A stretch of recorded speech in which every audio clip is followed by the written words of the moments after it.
Greetings! In this video I want to show you the proper length to set your cane or the cane to purchase in either a casual setting if you're walking around in public, or in a situation here where you'll have like medical socks on and it's a hospital.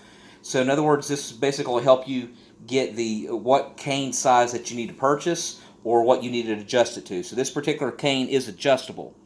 So it's pretty simple. You want the person who needs the cane to be standing up straight, shoulders back. And what you're going to do is you're going to measure from the floor to the crease of the wrist. Now, again, if it's in a public situation, you want to measure with their shoes on. But being that the patient has medical socks on, they will not be having shoes on in the house. You would not do it with shoes. So what we're going to do is measure all the way to the ground while they're standing up straight to the crease of their wrist, basically right here.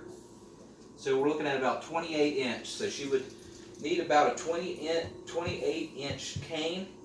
So basically what that does is that helps where you can move, where basically you're using it where you can lift up in a chair or lift up out of bed or whatever.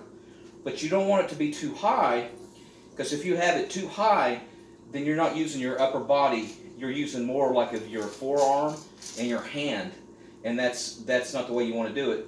Basically, when you're doing this, you're using like your whole upper body, and you're using your shoulders and even your legs. When you have it set to here and you have your elbows straight, you're actually also using your legs to help hold up your body.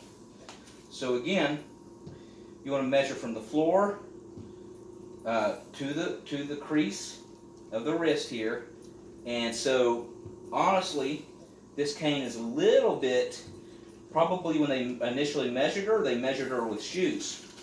So technically we could probably go down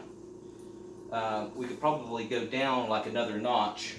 Would probably be better for her. Alright, so if you have any questions, make sure you put it in the comment section, and make sure you subscribe to my YouTube channel, and have a good rest of your day.